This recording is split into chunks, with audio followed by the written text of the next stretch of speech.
आपका पहला सवाल है, बच्चों को इमाम हुसैन का फकीर बनाना कैसा है?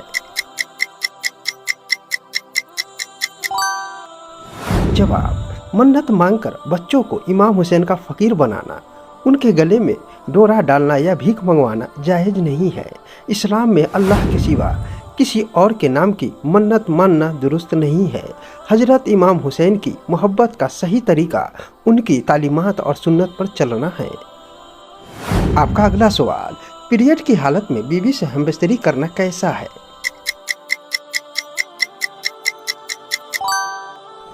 जवाब, हैज की हालत में बीवी से हमबिस्तरी करना सख्त हराम और कबीरा गुनाह है। कुरान शरीफ में इससे रुकने का साफ हुक्म है। हालांकि इस दौरान बीवी के पास बैठना, साथ खाना और हमबिस्तरी के अलावा प्यार करना जायज़ है। आपका अगला सवाल, मुहर्रम के दिनों में काला कपड़ा पहनना कैसा है? जवाब, अगर कोई शख्स गम या मातम मनाने की नीयत से मुहर्रम में काले कपड़े पहनता है तो यह नाजायज और बिदअत है, क्योंकि इस्लाम में 3 दिन से ज़्यादा गम मनाने की इजाज़त नहीं है। अगर आम दिनों की तरह बिना किसी खास नियत के पहना जाए तो कोई हर्ज नहीं। आपका अगला सवाल, क्या पेशाब के कतरे आने से इंसान नापाक हो जाते हैं? जवाब, जी हाँ, पेशाब के कतरे आने से वजू टूट जाता है और वह जगह नापाक हो जाती है। अगर कतरा कपड़े पर लग जाए तो कपड़ा भी नापाक हो जाता है। नमाज के लिए कपड़े के उस हिस्से को धोना और दोबारा वजू करना लाजमी है। आपका अगला सवाल, बीवी के प्राइवेट पार्ट को चूमना जायज है? जवाब, मियाँ बीवी का एक दूसरे के जिस्म को देखना और छूना जायज है, लेकिन प्राइवेट पार्ट को चूमना या मुंह लगाना मकरूह और गैर इस्लामी तरीका है। इस्लाम में पाकीज़गी पर बहुत जोर दिया गया है और उन हिस्सों से नापाक रतूबात निकलती है, इसीलिए इससे बचना चाहिए। दोस्तों, इसी तरह की इस्लामिक मालूमात के लिए वीडियो को लाइक और चैनल को सब्सक्राइब जरूर करें। आपका अगला सवाल, मंगनी के बाद लड़की से फ़ोन पर बात करना कैसा है? जवाब, मंगनी सिर्फ एक वादा है, निकाह नहीं। इसीलिए मंगनी के बाद भी लड़का लड़की एक दूसरे के लिए गैर मरहम ही रहते हैं। बिना ज़रूरत फ़ोन पर बात करना, चैटिंग करना या मिलना नाजायज है। निकाह के बाद ही बातचीत जायज़ होगी। आपका अगला सवाल, मछली पर फातिया हो सकता है या नहीं? जवाब, जी हाँ, मछली पर फातिया बिल्कुल हो सकता है। फातिया दरअसल कुरान की आयतों की तिलावत करके उसका सवाब पहुँचाना है। हलाल खाने की किसी भी चीज़ पर फातिया दिया जा सकता है। आपका अगला सवाल, शादी की रात बीवी पीरियड से हो तो हमबिस्तरी करना कैसा है? जवाब, पीरियड्स की हालत में हमबिस्तरी करना सख्त हराम है, चाहे वह शादी की पहली रात ही क्यों न हो। शौहर को सब्र करना चाहिए और पाक होने का इंतजार करना चाहिए। आपका अगला सवाल, मैयत के माथे पर उंगली से क्या लिखा जाता है? जवाब, शरीयत में मैयत के माथे या सीने पर उंगली या स्याही से कुछ भी जैसे कलिमा या बिस्मिल्लाह लिखने का कोई सबूत नहीं है। यह एक मनगढ़ंत रस्म है और इससे बचना चाहिए। आपका अगला सवाल, क्या हमबिस्तरी करने से पूरे कपड़े नापाक हो जाते हैं? जवाब, नहीं, हमबिस्तरी करने से पूरे कपड़े नापाक नहीं होते। कपड़े का सिर्फ वही हिस्सा नापाक होता है जिस पर मजी या मनी लगी हो। अगर कपड़े पर कोई नापाकी नहीं लगी हो तो वह कपड़ा पाक रहता है और गुस्ल के बाद उसे दोबारा पहना जा सकता है। आपका अगला सवाल, मुर्दे को कब्र में उतारते वक्त कौन सी दुआ पढ़ी जाती है? जवाब, मुर्दे को कब्र में उतारते वक्त यह दुआ पढ़ी जाती है, बिस्मिल्लाहि व अला मिल्लति रसूलुल्लाह। आपका अगला सवाल, मैयत को मिट्टी देते वक्त कौन सी दुआ पढ़ी जाती है?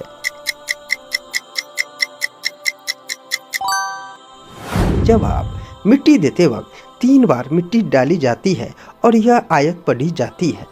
पहली बार मिन्हा खलकनाकुम, दूसरी बार वफी नईदुकुम, तीसरी बार व मिन्हा नुखरिजुकुम तारतन उखरा। आपका अगला सवाल, किस मुसलमान की नमाज जनाजा नहीं पढ़ी जाती?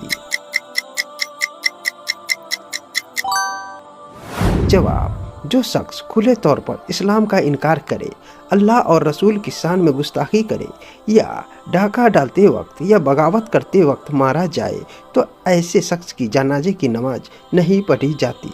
खुदकुशी करने वाले का जनाजा पढ़ा जाता है, लेकिन उलेमा इबरत के लिए दूर रहते हैं। आपका अगला सवाल, इस्लाम में कंडोम इस्तेमाल करना कब हराम है और कब नहीं?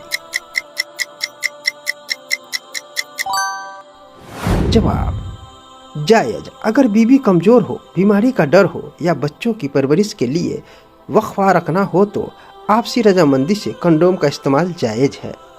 हराम अगर इस डर से इस्तेमाल किया जाए कि बच्चा आ गया तो खिलाएंगे कहाँ से, यानी रिस्क की तंगी के खौफ से, तो यह नियत हराम है क्योंकि रिस्क देने वाला अल्लाह है।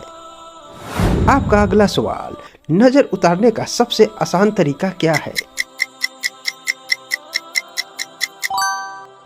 जवाब, नज़र उतारने का सुन्नत तरीका यह है कि सूरह फलक और सूरह नास पढ़कर बीमार या बच्चे पर दम किया जाए। इसके अलावा आयतल कुर्सी पढ़कर भी दम कर सकते हैं।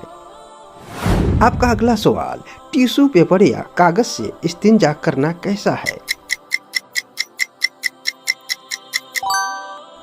जवाब, पेशाब या पखाने के बाद पाक टिश्यू पेपर से सुखाना या साफ करना बिल्कुल जायज है। इसके बाद पानी का इस्तेमाल करना अफजल है। ध्यान रहे कि लिखने वाले कागज या धार्मिक किताबों के पन्नों से इस्तिंजा करना सख्त गुनाह है। आपका अगला सवाल, शैतान की बीवी का नाम क्या है? जवाब, कुरान और सही हदीस में शैतान की बीवी के किसी खास नाम का कोई जिक्र नहीं मिलता। कुछ गैर प्रामाणिक जैफ या इस्राएली रिवायतों में लकीसा या तवा जैसे नाम मिलते हैं, लेकिन इस्लामी अकीदे में इसकी कोई अहमियत नहीं है। आपका अगला सवाल, किस गुनाहगार को जहन्नुम की आग नहीं जलाएगी? जवाब, जिसके दिल में राई के दाने के बराबर भी ईमान होगा, वह अपने गुनाहों की सजा भुगतने के बाद आखिरकार जहन्नुम से निकाल लिया जाएगा।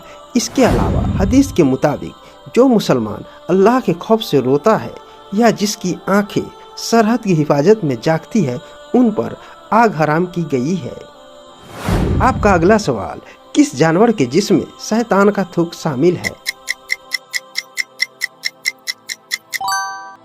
जवाब, इस्लामी शरीयत, कुरान या सही हदीस में ऐसी कोई बात नहीं है कि किसी जानवर के जिस्म में शैतान का थूक शामिल है।